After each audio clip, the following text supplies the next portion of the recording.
Yan. So, good morning po. Na-miss ko po kayo. Ayan. So, last week po, no, tinopic ni Daddy is about unfailing faith.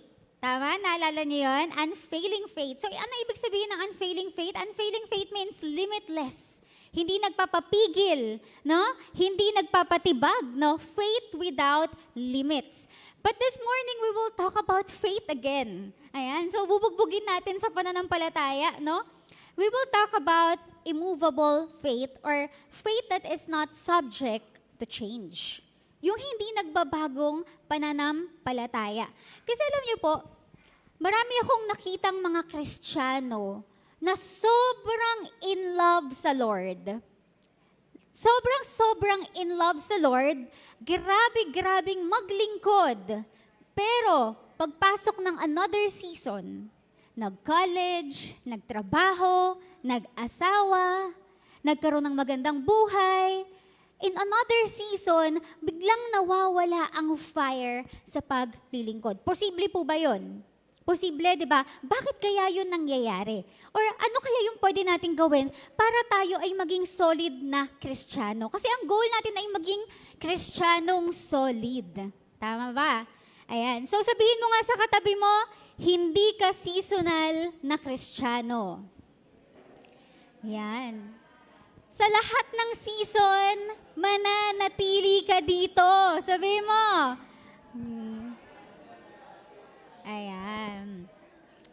So ngayon, paano nga ba natin mararanasan na sa kahit anong season ng buhay, hindi tayo aalis sa presensya ng Diyos?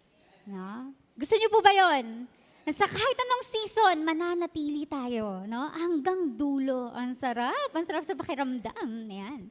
So yung key verse po natin ngayon is in Proverbs 3. Can we read if you have your Bible with me? Proverbs 3 verse 5, sabi dito, "Trust in the Lord with all your heart and do not lean on your own understanding." So let's pray.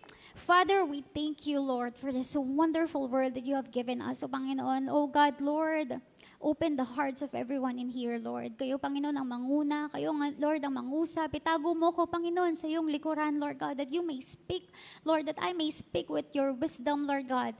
That you may speak to them, Lord God, directly, specifically, kung ano man ang pinagdadaan nila, nararanasan nila, Lord God. That, Lord, we may experience this kind of faith, Panginoon, na hindi magbabago through times and seasons, Lord. Thank you so much. In the name of Jesus, we pray. Amen and amen. Kilala niyo po ba yung wisest man on earth? Sino nakakakilala? Wisest man on earth. Sino? Sino po? Si Solomon. Yan. Si Solomon po ay tinaguri ang wisest man on earth. At siya po ang nagsulat nitong Proverbs. No? Kung babasahin niyo po, alam niyo po kung gusto niyo po ng practical tips kung paano gumaan ang buhay, gumanda ang buhay, mamuhay ng maayos, basahin niyo po ang Proverbs. Napaka-practical talaga ng kanyang mga payo at sobrang gaganda. So coming from the wisest man on earth, ito po ay kanyang sinabi. But right now, gusto ko pong daanan lang ang buhay ni King Solomon, kung sino ba siya, ano ba ang ginawa niya, at paano kumilos ang Diyos sa buhay niya. So, nung time po na si Solomon po ay anak ni David kay Bathsheba. Si Bathsheba po ay ang napangasawa ni David sa kasalanan. Tama? No? Siya yung sinilipan ni David. Siya yung asawa, si Uriah, yung asawa nun ay pinapatay ni David. So, si Bathsheba po ay napangasawa ni David. And then after that, David repent. Nag-repent po si David and he regained his relationship with the Lord. No, binalik niya yung relasyon kasi nung unang anak nila namatay no? Pero ngayon po si Solomon, ito po ay anak ni Bathsheba at ni David. And right now po, during the First Kings, no? Dito sa First Kings, sabi niya dito, sabi ni David kay Solomon, so parang nagpapasa ng last will and testament ito si David. Sabi niya, I am about to go away all of the earth.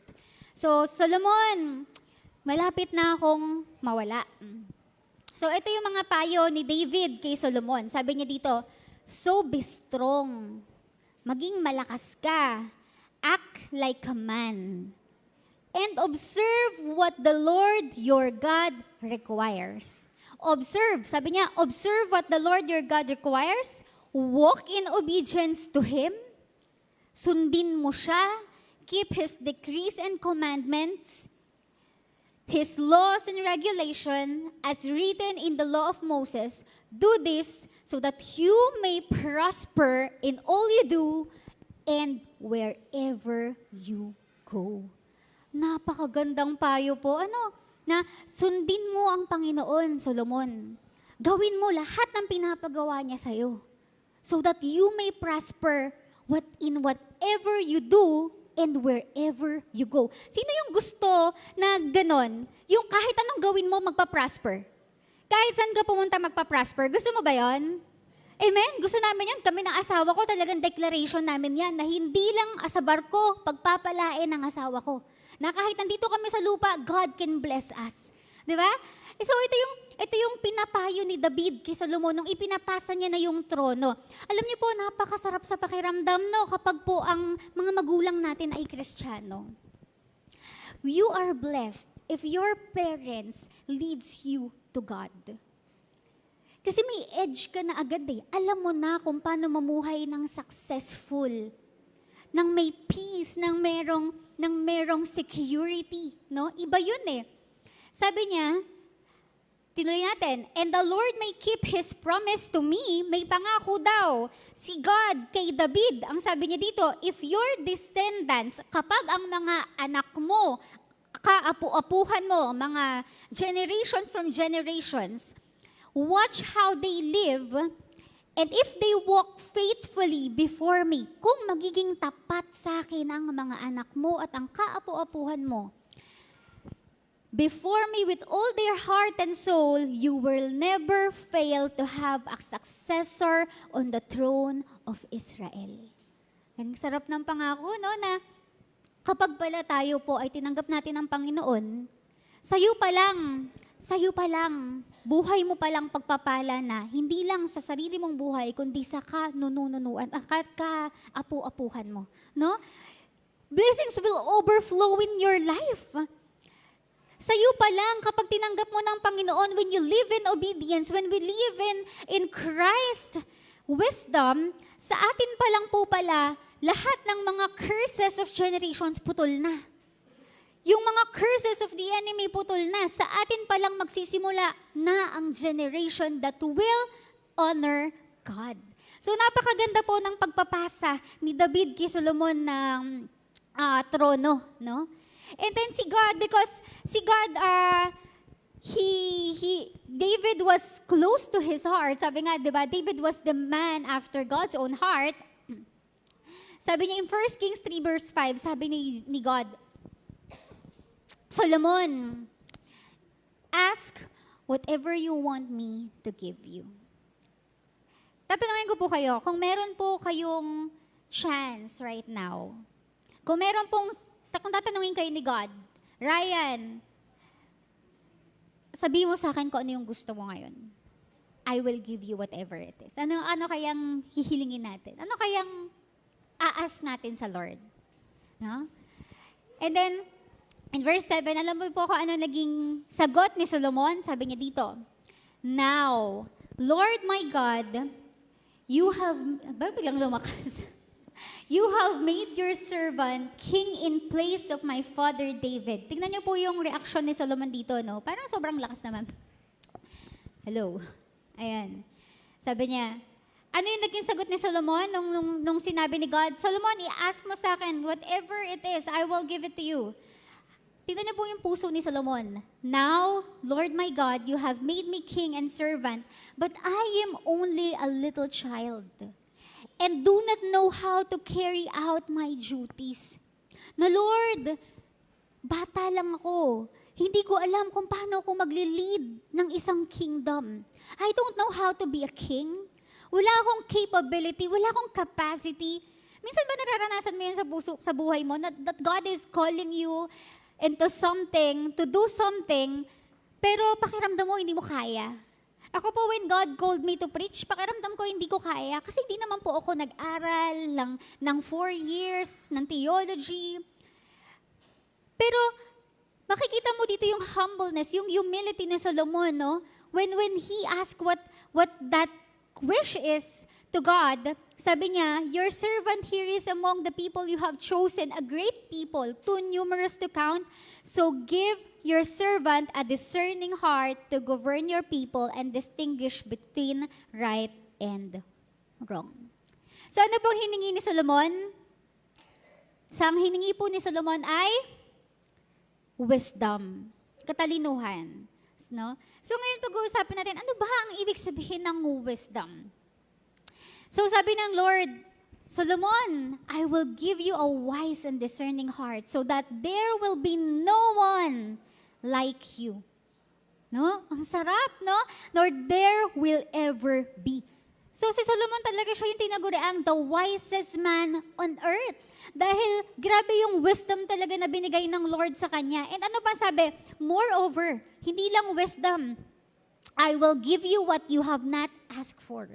Kahit ang bagay na hindi mo hinihingi, Solomon, ibibigay ko sa iyo. So that in your lifetime, you will have no equal among kings. So binigyan pa siya ng wealth, binigyan pa siya ng, alam mo yun, yung parang, minsan, si God, alam niya kung ano pa yung need mo di ba? Kung titignan niyo po yung buhay ni Solomon, minsan kami ni Kim na pag nag-uusap kami, parang sabi namin, kasi ang hirap minsan ng buhay di ba? Parang, bakit kasi hindi tayo naging anak mayaman no? Yung parang pag anak mo sa mundo, magmamana ka na lang ng kumpanya, tapos tutuloy mo na lang. Ang sarap sa feeling, di ba? O kaya meron kang mga ari-arian, yung pagkapanganak mo sa mundo, meron ka ng mamanahin ng malalaking lupain, di ba? Parang may edge ka na agad Pero sa mga kagaya natin, na pinanganak tayo na we strive on our own, medyo mahirap, Si Solomon po, meron na siyang edge. Yung pabor kay David na ipasa sa kanya, and now he has favor from the Lord. He is pleasing in the eyes of the Lord. At ngayon lang po ako nakakita talaga na tinanong pa siya ni God. Tinanong pa, anong gusto mo, anak? Anong gusto mo, Solomon? Ang sarap sa pakiramdam di ba? Na ikaw pa yung tinanong ng Diyos ko, ano yung gusto mo? Para kang may genie. However, in the reign of Solomon, ang dami niyang nagawa. He became the wisest man on earth. He became famous. Pinupuntahan siya ng iba't ibang mga hari, mga kingdoms and everything. He built the temple. He built his own kingdom. However, in verse 11, Solomon loved many women besides Pharaoh's daughter, Moabites, Ammonites, Edomites, Sidonians, and Hittites. Alam niyo po kung ilan ang asawa ni Solomon? Alam niyo dito ko napatunayan na sobrang talino ni Solomon. Alam niyo ko bakit? Alam niyo ko bakit? He managed to have 1,000 wives. Grabe, 1,000. Isa nga lang sumasakit na ulo ng asawa ko Diba? Isa nga lang sumasakit na yung mga asawa. Diba? Isa nga lang na asawa. Parang, paano ko ba ito pakikisamahan? Diba? Paano ba makiklik yung ugali naming dalawa? Differences namin. Imagine, 1,000. Alam mo yung pangalan, pakikisamahan mo, alam mo yung ugali. 1,000. Sino yung gusto ng ganon? Si Shalom. Shalom gusto mo yun. 1,000 asawa. Grabe. Diba? Ganun po siya katalino. Ako nga natatalinuhan na ako sa mga lalaking nagkakaroon ng other woman. Paano natatago, diba? Ang galing ng strategy Yung parang mahal na mahal ka, tapos naitago pa yun sa'yo. Grabe na yun Si Solomon 1,000. Wow. Talino po talaga ni Solomon. Pero makikita niyo po dito, Solomon had everything Binless na siya ng Lord financially. Binless na siya ng Lord with wisdom, with a kingdom. Everything is going well sa buhay ni Solomon. Pero makikita natin na kahit na Solomon was the wisest man on earth, or how come did the wisest man on earth became so foolish pagdating sa pag-ibig? May mga kilala ka bang ganon? Nasabi mo na ba yun? Tali-talino ko naman. Ewan ko ba? Valedictorian ako, pero bakit ito nagustuhan ko? Naramdaman mo ba yun? Ewan ko ba? Bakit ito napili ko? Diba? May mga ganun eh. Ewan ko ba dun, ang tali-talino ng batang babae na yun, pero yung nagustuhan eh, tambay. Diba? Sa totoo lang po, kahit gano'n tayo katalino kapag puso ang umiral, lumalaglag tayo eh.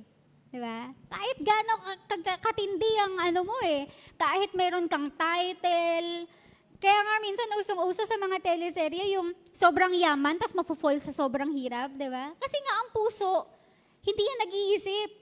Ang puso, tira yan ng tira, dire-diretso, di ba? Pero ano pong, malinaw na malinaw po, no? Sabi dito, they were from nations about which the Lord had told the Israelites. Way before pa, lagi nang sinasabi ng Lord, you must not intermarry with them because they will surely turn your heart after their gods. Nevertheless, Solomon fell in love with them. Ang linaw po ang linaw-linaw po, na huwag kayong mag-asawa ng taong maglalayo sa'yo sa Diyos. Kaya napaka-importante po ng pagpili ng right partner. Napaka-importante po ng pagpili ng right people beside you because it can lead you away or draw you closer to the Lord. At noon pa sinasabi na yan. Pero as Solomon grew old, habang tumatagal po, palayo ng palayo si Solomon sa Diyos, his wives turned his heart after the gods. He started sacrificing, offering sa mga Diyos-Diyosan. Nag-start magkaroon ng idols si Solomon. Yung devotion niya sa Lord, when he was starting, nung wala pa siyang wisdom, nung hindi niya pa alam ang gagawin niya, he was humble enough to know, to observe that the Lord is God. Na hindi niya kaya nang wala ang Diyos. Pero ngayon, habang tumatalino si Solomon, habang dumadami ang ari-arian niya, nawawala ang relasyon niya sa Diyos. No? Solomon did evil in the eyes of the Lord. And alam niyo po,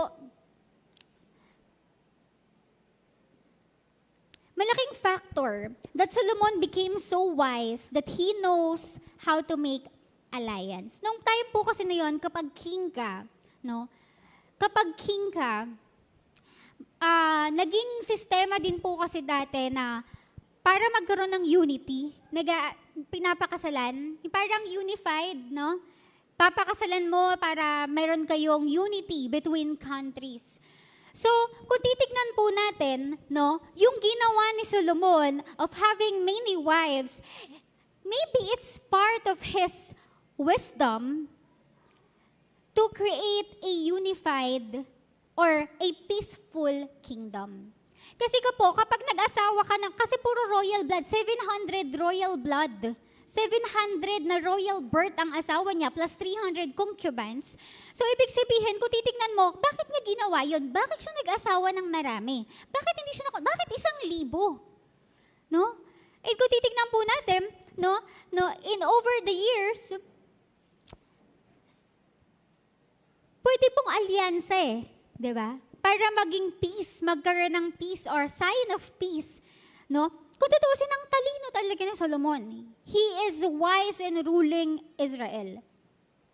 Pero, ngayon po gusto kong tanungin, kapag po ba sinabing wisdom, ang wisdom po ba is just knowing what's right and wrong?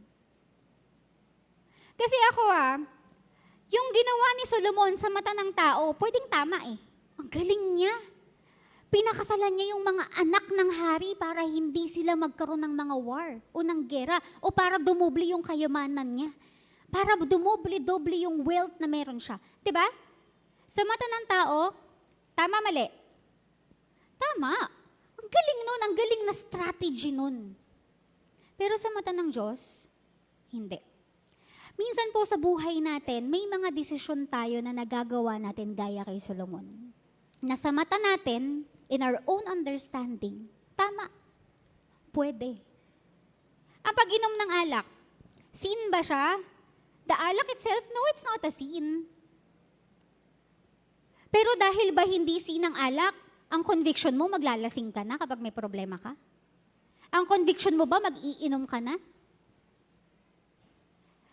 Having wisdom is not just knowing what's right and wrong. Having wisdom is knowing or choosing to do right. Choosing to do the right thing that pleases the Lord. Kasi marami pong mga desisyon sa buhay natin, gaya ng kay Solomon eh. Pwede naman ako mag-compromise kung ito na yung easiest way to earn money eh. Sayang eh. Yayaman na ako dito. Mag-compromise ka na. Bakit? Because easy way yun eh. Hindi naman yun mali sa paningin ng tao. Pero paano kung hindi yun yung nais ng Lord? Kaya nga, in Proverbs 3 verse 5, napakalinaw, no? Paano ba natin mararanasan yung faith that stands in times kung saan a kind of faith that is steadfast enough, immovable, na kahit maranasan mo ang peak ng buhay, kahit ikaw pa yung maging pinakamayaman, pinakasikat, o kahit gaano katindi yung problema mo, in your ups and downs, paano ka hindi mawawala sa Diyos? Ano ba yung kailangan nating maintindihan? Sabi dito in Proverbs 3 verse 5, trust in the Lord with all your heart. What does it mean to really trust the Lord? And ano yung kinalaman nun sa pananampalataya natin? Trust in the Lord with all your heart and do not lean on your own understanding. Napakalinaw po. Umpisa pa lang sinabi na ni David sa kanya, Solomon, makinig ka sa Diyos. Solomon, sumunod ka sa Diyos. Solomon, gawin mo ang pinapagawa sa iyo ng Diyos. Pero kung titignan po natin ang buhay ni Solomon, because he is so wise, because he can do anything. Okay naman ang buhay ko kahit di ako nagsisimba eh. Okay naman ang buhay ko kahit di ako nagpe-pray. Mas gumaan pa nga ang buhay ko nung di na ako nag-church. Mas masarap pa nga sa feeling na wala kang responsibilidad. Di ko kailangan ngayon mag-disciple. Di ko kailangan makipagngitian kahit di ko naman siya type. Di ba? Hindi ko naman kailangan na mag-practice pa dito tapos konti lang naman ang na-attend. Sa totoo lang po, ang pagiging Kristiyano, it has a responsibility. It has a burden in our shoulders. Meron po talaga. Hindi po pwedeng hindi. Hindi po pwedeng Kristiyano lang tayo tapos sarili lang natin ang iniisip natin. Ang pagiging Kristiyano, it has a responsibility to do what is right. And between doing what's right and wrong, sa totoo lang po, mas masarap gawin ng mali. Mas masarap yumaman ng mabilisan. Mas masarap makipagrelasyon nang basta-basta lang, nang wala kang iniisip na bawal o mali, season mo ba o hindi, tamang tao ba yan o hindi, basta minahal mo, kinilig ka, go. Kasi ganun ang mundo. Ang sinasabi ng mundo, lahat kaya mong gawin, whatever you want, do it if that will make you happy. That's the wisdom of the world. That's what the world is telling us. Kaya mong gawin lahat, walang mali. Pwede kang mag-compromise sa trabaho. Pwede kang mag-compromise sa school. Pwede kang mag-compromise sa relationship. Hindi yan mali. Kasi napapasaya ka niyan. Pero yung own understanding natin is very different from the wisdom that comes from the Lord. Kaya nga kung babalik tayo dun sa time ni Eva at Adan, nagtataka ako, bakit ayaw ng Lord na magkaroon ng knowledge to know what's right and wrong si Eva at Adan? Bakit kaya? Naisip niyo po ba yun? Bakit? Bakit pinagbawalan silang kainin yung prutas? Because sometimes, the more you know in life, the more you succeed in life, the more na hindi natin kinakailangan ng Diyos. Ang plano ng Diyos para sa atin, He will provide for you. You can depend on Him. He is sufficient enough. Ang plano ng Diyos kay Solomon, I will provide wisdom, I will provide guidance, I will provide you with everything that you need. Pero ano pong ginawa ni Solomon? Nakita niya that this is the easiest way to have peace with other nations. This is the easiest way to have wealth. Pero malinaw na malinaw in Deuteronomy, sinasabi in Deuteronomy These commands were designed to prevent the king from trusting military might. Kaya sinasabi sa Deuteronomy, ang hari ng Israel is prohibited to have many wives. Hindi pwedeng magkaroon ng iba't ibang asawa sa iba't ibang lugar. Sinabi na yan ng Diyos. Kay David pa lang sinabi na yan ng Diyos.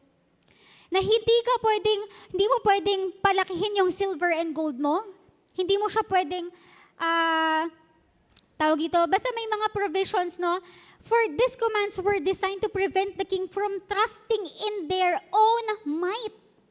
Kaya nga sabi, trust in the Lord with all your heart and not on your own understanding. Ang gusto ng Lord, you fully trust in Him.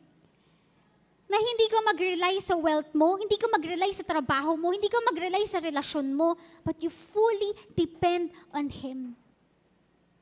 And the life of Solomon, no, shows na binrake niya yung mga divine prohibitions of God for a king. Kasi he is wise eh. Kaya niya kahit wala ang Diyos. Napalago niya ang Israel kahit wala ang Diyos. Nabuild niya ang temple. He was a great king. He was a famous king. And you know, sometimes that's why our faith wavers. Minsan kaya tayo nawawala sa Diyos. Kasi bugbog na yung nawala ka sa Diyos dahil sa bigat ng problema. Bugbog na yun eh.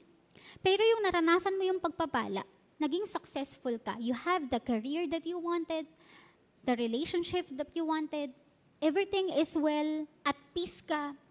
Sometimes nakakalimutan din natin na kailangan pala natin ng Diyos sa buhay natin. No? We lean in our own understanding. Inaalis natin ng Diyos sa picture ng buhay natin. No? Sa problema mo, sa buhay mo, sa bawat desisyon mo, minsan nagiging mayabang tayo na kaya natin without God. Kasi okay naman tayo kahit wala ang Diyos eh. Kaya nga marami ako nakikita ng mga influencers or mga Christians na they started as a Christian influencer. Sumikat sila as a Christian influencer, but eventually when they experience fame, wala na. Nawawala na sa Diyos.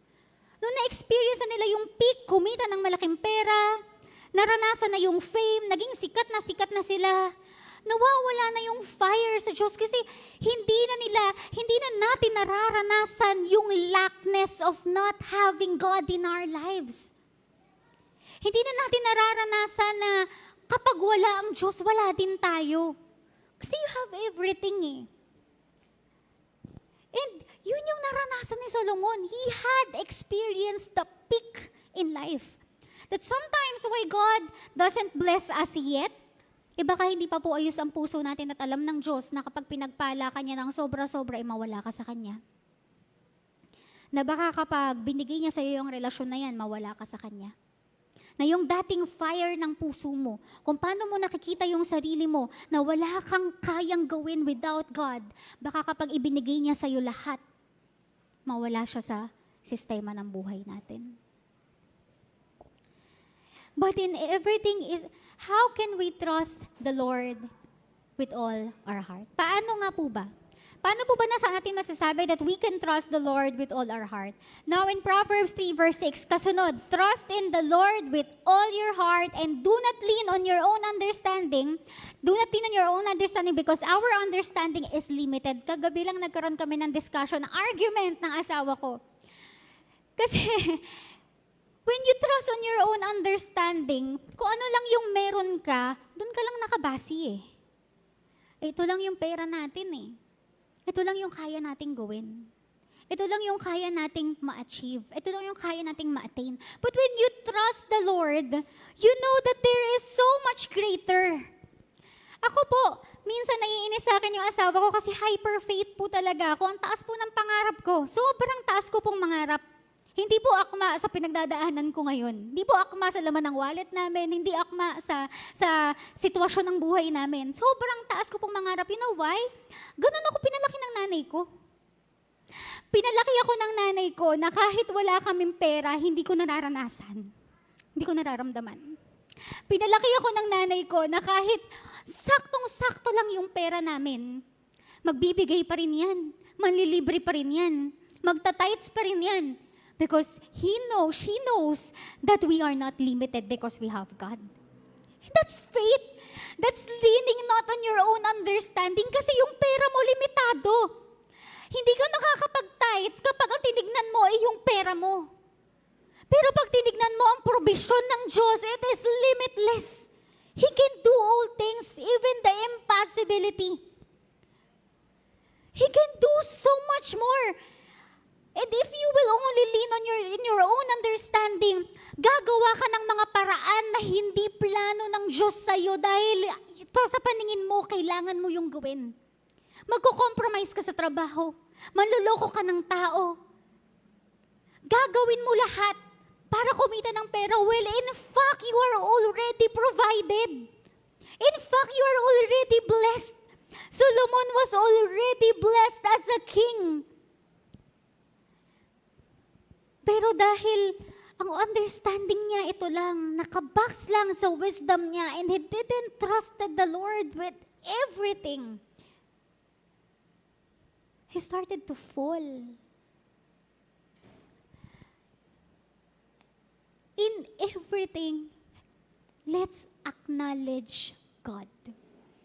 Proverbs 3 verse 6, in all thy ways acknowledge Him, and He shall direct our paths. When we are guided by faith, we will walk straight. Alam mo kung saan ka patungo. Kahit wala ka ng pera, alam mo that God can provide. Kahit may sakit ka, alam mo that God can heal. And even when He don't, at kahit hindi mo maranasan yung mga pinapangarap mo, yung mga gusto mong mangyari sa buhay mo, you know that that's the best for you because God knows more than what you can attain. Alam ng Diyos kung ano yung best para sa'yo. Kaya nga sinasabi ng Diyos, Solomon o David o sa mga kings, do not intermarry. Kasi alam ko na kapag nagpakasal kayo ng ibang mga lahi, kapag nagpakasal kayo ng may ibang Diyos, your hearts will be led astray from me. Kaya minsan sinasabi ng Diyos, hindi ko binigay sa'yo yung career na yan dahil alam ko ilalayo ka niyan sa akin. Hindi ko binigay sa'yo yung tao na yan dahil alam ko ilalayo ka niyan sa akin. Na kahit pinanalangin mo, pinag-pray mo ang isang bagay at hindi ibinigay sa'yo ng Lord, I want you to know that it's for your own good. That everything is for your own good. Hindi ka pinagtitripan ng Diyos dahil hindi niyo mo nararanasan kung ano yung mga pangarap mo sa buhay, o yung mga panalangin mo, o yung mga gusto mong mangyari. Because faith is not measured in what you have right now. Faith is measured in what you don't have, what you don't know, but you still believe and hope in the Lord. Nananatili ka. Nananatili tayong matatag, nagtitiwala sa Diyos kahit hindi natin nakikita. Sabi nga, walk by faith and not by sight. Kahit hindi mo nakikita, kahit hindi mo maintindihan, ano ba ang plano ng Lord sa buhay ko? Kagabi nag-uusap kami ng asawa ko and nag-agree kami that we want our house to be a house filled of faith. Na hindi kami babase sa kung ano lang yung meron kami ngayon. Babase kami sa kung ano yung kayang gawin ng Diyos sa buhay namin. Kasi kung mananatili kaming umaasa sa kung ano yung kaya namin gawin ngayon, ilang months lang po aalis na ulit ang asawa ko. But I want to have that kind of faith that I can trust in the Lord with all my heart. And lean not on my own understanding. Lord, kulang na Lord, hindi na okay. Lord, wala pa kaming maayos na negosyo. Lord, hindi pa establish yung negosyo. Lord, hindi ko alam kung paano magsisimula. Pero sabi ng Lord, trust in the Lord with all your heart. Hindi mo man maintindihan kung paano, the Lord will provide. The Lord will do it. The Lord can do it. Even the impossible.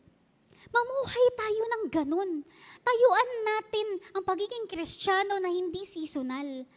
Na hindi tayo mataas ang pananampalataya kapag nararanasan mo okay ka, o kapag lugmok ka at may hinihingi ka sa Diyos, pero dapat in all season, sa lahat ng sitwasyon mo, lumugmok ka, umangat ka, maging nasa middle ka, you trust in the Lord with all your heart. And in all thy ways, acknowledge Him. Nung one time, nung birthday ko po, ako ay niyakap ng asawa ko. Kilig na kilig ako, bigla niya ako niyakap. Sabi niya sa akin, love, deep talk tayo. Bihira po sa mga lalaki ang makipag-conversation ng malalim. Kasi gusto niya, chill-chill lang, ganun. And then, napag-usapan namin that we want to exercise, to put God in the center of our marriage. Hindi lang yung sinasabing si God yung center ng marriage namin. Pinag-usapan namin, paano natin yun gagawin? Paano natin masasabi na si God talaga inside ng marriage natin? Kagabi lang po, nag-fail na agad ako. Nasigawan ko na agad yung asawa ko.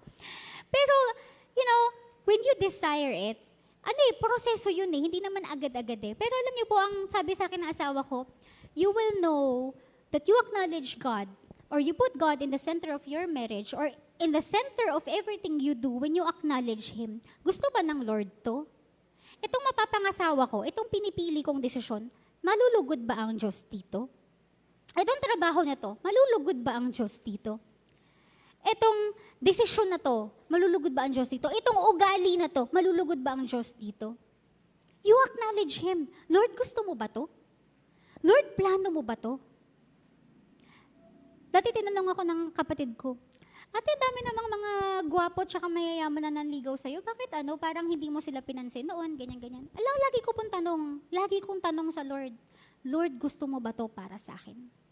Kasi kung hindi, kahit gano'n ka-better yan sa paningin ng mundo, para sa akin, kung ano po yung plano ng Diyos sa akin, yun ang pinaka-the best. Yun ang pinaka-the best. That sometimes, yung best para sa'yo, iba sa best ng Lord. Pero kung susundin mo ang best ng Lord para sa'yo, you will never, ever fail. Hindi ka magsisisi. Dito nag-fail si Solomon. He knows what's best for the kingdom. He knows what's best for him. Masaya eh. Ang sarap ng may 1,000 asawa. Imagine, 365 days sa isang taon. Siguro bago makaulit yung isang asawa ng gabi, no? Taabot ng 3 taon, 4 na taon, no? Bago ulit matabihan si Solomon. Grabe ang pila. Diba? Masarap gumawa ng kasalanan. Masarap gumawa ng kasalanan, pero panandalian lang yung kasiyahan. You know? He shall direct your path. When you trust in the Lord, when we acknowledge Him, when we don't lean on our own understanding, kapag po natuto tayong makinig sa Lord, kapag sanay tayong sumunod sa Lord, I tell you, sa bawat desisyon na gagawin mo, sa bawat desisyon na ginagawa mo, alam mo agad kung tama ba yun o mali. At hindi mo lang basta alam kung tama ang mali, matututunan mong gawin ng tama kahit mas mabilis gawin ng mali. Matututunan mong gawin ng tama, piliin ng tama kahit mas masarap gawin ng mali. Because you don't only have wisdom. Ang meron po si Solomon ay wisdom alone. But wisdom with understanding. Wisdom with understanding that without God, He is still nothing. Iba po yun. Iba po, yung alam mo lang na kasalanan yung ginagawa mo, sa naiintindihan mo kung ano yung pwedeng mangyari sa buhay mo kapag tinuloy mo yan. Iba po yung alam mo lang na mali itong sitwasyon na to, sa alam mo at naiintindihan mo yung pwedeng maging epekto nito sa sarili mo at sa buhay ng pamilya mo at sa buhay ng mga taong nakapaligid sa'yo. And when you understand that, when you understand what the Lord wants for you, mas mabibilis po para sa'yo na mag-obey sa Diyos. Kasi hindi mo lang basta alam, naiintindihan mo bakit sinabi ng Diyos to. Bakit sinabi ng Lord na wag mo nang mag-boyfriend ng bata pa. Naiintindihan mo eh, that the Lord is protecting you. Bakit sinabi ng Lord na wag tayong mag-asawa ng hindi Kristiyano? Naiintindihan mo kasi alam mo na kapag hindi yan malapit sa Lord, ilalayo ka niyan sa Lord. Bakit sinabi ng Diyos na kailangan nating magbigay? Kasi naiintindihan mo that it is not for God. He knows everything. He owns everything, but it's for you. He wants to bless you.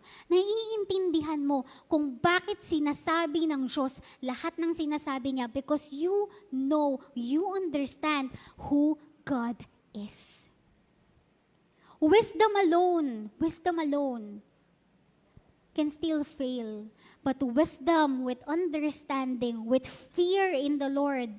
Next po tayo, no? Fear in the Lord. Yun po yung kailangan natin. So sabi dito, be not wise in your own eyes. Fear the Lord and turn away from evil. Balikan natin ha. Trust in the Lord with all your heart. Lean not on your own understanding. In all thy ways, acknowledge Him sa bawat desisyon, sa bawat sitwasyon, yung acknowledge God, Lord, nais mo ba to? Gusto mo ba to? Makakalugod ba to sa'yo? And He shall straight your paths. And now, tuloy natin, next verse, be not wise in your own eyes. Be not wise in your own eyes. Minsan, kapag okay lahat, kapag yung career natin striving, kapag yung fame natin striving, kapag yung marriage natin okay, kapag yung mga anak natin mga achiever, minsan pakiramdam natin ang galing natin. We take the credit. Pero kanino ba nanggaling yung wisdom ni Solomon? Sa kanya na nga nanggaling, di ba? He doesn't know how to rule a kingdom. He was still young. Kaya ipinrovide ng Lord sa kanyang wisdom. Pero ngayon, anong nangyari? He became wise in his own eyes. At ito po ang nawala. Fear the Lord and turn away from evil. Alam niyo po ba that the fear of the Lord is the beginning of all wisdom?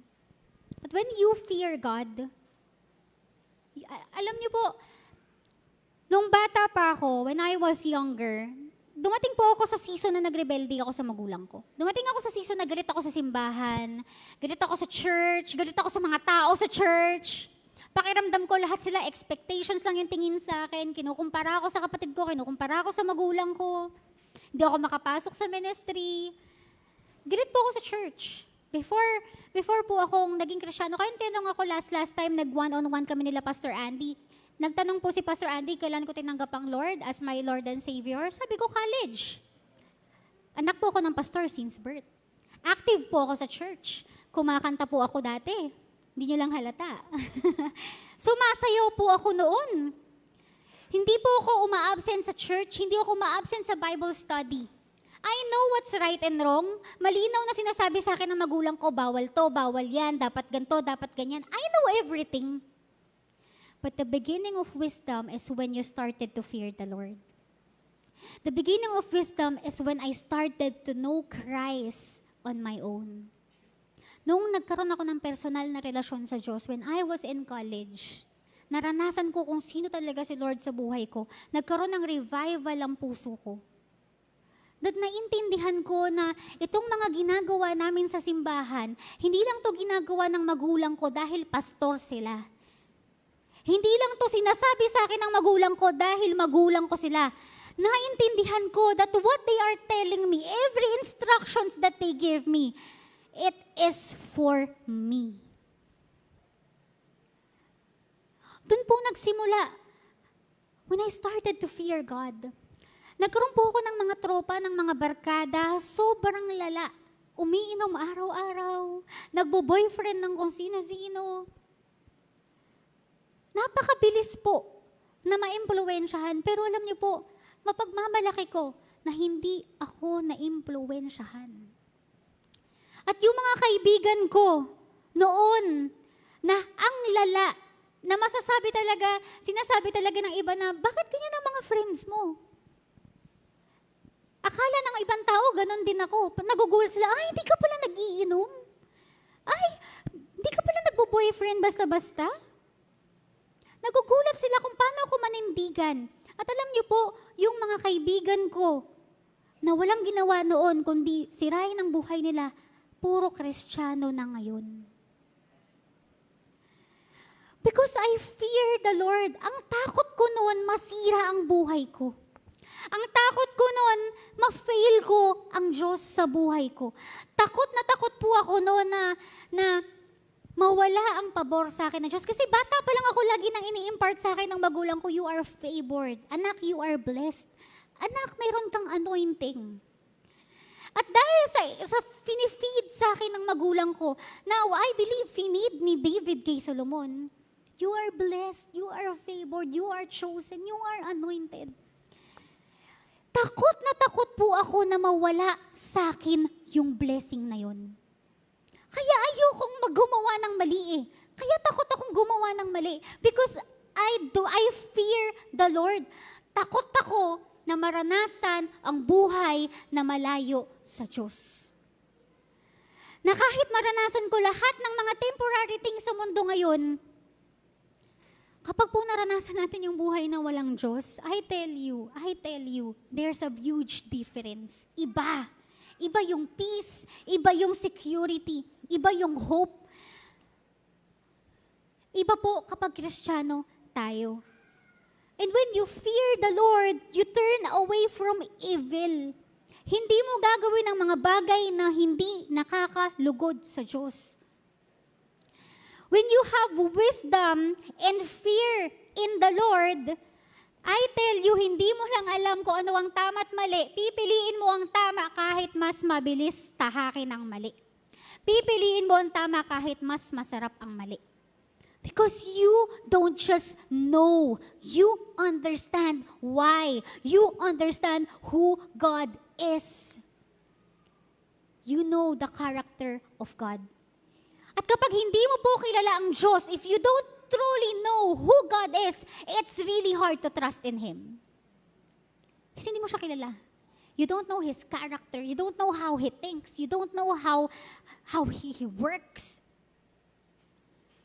So we have to enable for us to trust the Lord, enable for us to acknowledge Him in everything we do, enable for us to fully fear and believe Him and obey in Him. Una sa lahat, kailangan kilala mo ang Diyos na meron ka. Hindi dahil sinabi ng magulang mo, hindi dahil sinabi ng kaibigan mo, pero dapat ikaw mismo naranasan mo ang Diyos sa buhay mo. And I think that's what lacked sa life ni Solomon. Kasi kung titignan mo po ang buhay ni David, grabe yung intimacy ni David sa Diyos. Nung nakagawa siya ng mali, grabe yung repentance. Pero ang pabor ng Diyos hindi nawala kay David because of his relationship with the Lord. Yun po yung wag nating tanggalin sa buhay natin, the faith that stands in all season, na kahit anong mangyari, you can trust in the Lord. At kapag naranasan mo kung sino ang Diyos, hindi ka aalis sa presensya niya. Kung totoong naranasan mo ang presensya ng Diyos, hindi mo napapangarapin ang buhay na wala siya. Kasi po ako ngayon, hindi ko pa nararanasan yung mga pangarap ko, pero ang taas-taas ng pangarap ko. Kasi alam ko na meron akong Diyos. I have hope in Him. Alam ko na kaya ng Diyos patigilin yung asawa ko sa pagtatrabaho sa barko. Alam ng Diyos na kaya kaming pagpalain kahit nasan kami. Sabi nga, di ba, obey, ano sabi ni David? Obey the Lord, follow His decrees, so He may bless you in whatever you do and wherever you go. Yun lang po yung sekreto. If you want to succeed in life, if you want to have faith na nananatili, you have to understand na kung sarili mo lang, di mo kaya, babagsak ka. Pero when you continually trust and obey in the Lord, kapag nakakalugod ang buhay mo sa Diyos, kapag ginagawa mo ang nais ng Diyos, hindi ka lang tatatag sa pagiging Kristiyano mo, hindi ka lang magsistay sa lahat ng season mo. In ups and downs, you know who to run to. And I tell you, hindi ka mawawala sa Diyos. Hindi mawawala ang pananampalataya mo sa Diyos because you don't just know who God is, you understand who God is. Diba? You will thirst for God's wisdom. Wisdom na hindi limitado. Wisdom na kaya kahit imposible. Wisdom that can provide kahit walang-wala na. Wisdom that can heal. A kind of wisdom na kaya magpatuloy sa kahit anong sitwasyon ng buhay. Kahit wala na sa paningin mo, God can still provide. Kahit di mo kaya, God can still use and empower you. At kahit imposible, God can still make it possible. No? And sabi dito, in last verse, honor the Lord with your wealth. Wisdom, sundin mo. Pero ngayon, honor the Lord with your wealth. With the first fruits of your produce, then your barns will be filled with plenty, and your vats will be bursting with wine. Honor the Lord with your wealth. Nagtataka ko, kasi ang pinag-uusapan is understanding, obedience, following the Lord. Tapos bigla ngayon, in your wealth? Bakit? Bakit kailangan pati pocket ko? I honor the Lord. Diba?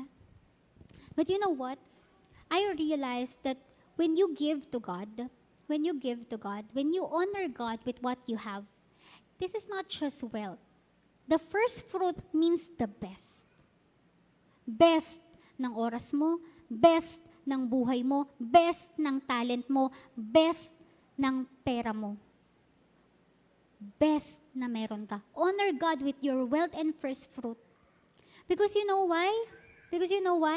Kung ngayon pa lang hindi mo na kayang mag-let go sa Lord, kung ngayon pa lang hindi mo na kayang mag-invest sa Lord, you are not truly trusting the Lord. Kasi when you trust the Lord with all your heart, kahit yung pera mo sasapat lang, magta-tithes ka eh. When you truly trust the Lord with all your heart, kahit busy ka sa school, gagawa ka ng paraan para makapaglingkod. When you truly trust the Lord with all your heart, kahit na yung trabaho mo, i-let go mo, mawalan ka ng security, ibibigay mo ang buhay mo sa Diyos. You will give the best to God because you know that God deserves the best. At si Lord ang bahala sa'yo. You honor God. Bigay mo lang. Yun ang gusto ng Lord kay Solomon eh. Solomon, gawin mo lang kung ano yung mga sinasabi ko. Gawin mo lang kung ano yung mga inuutos ko. Just obey me. Just trust me. And I will do the rest for you. If you want to be blessed, you trust God. You trust God. Hindi niya hinihingi yung tithes mo para pahirapan ka. Hindi niya hinihingi yung oras mo para pahirapan ka. Hindi niya hinihingi yung mga kasalanan na yan na i-let go mo at isurrender mo para pahirapan ka. You have to understand, it is the best for you. Diba? God will never force us. Tandaan po natin yan. We have free will and God will never force us to do what is right, but He gives us wisdom. Nasa sayo na lang yun kung susunod ka. Handa po ba tayong sumunod? Gusto po ba nating sumunod? Gusto po ba nating magtiwala fully sa Lord nang walang tinatago? Amen. Gusto po ba nating maranasan that in wherever you go and whatever you do, I will bless you. Gusto mo po ba yun? Amen. Let's stand. Come on, tayo po ay tumayo.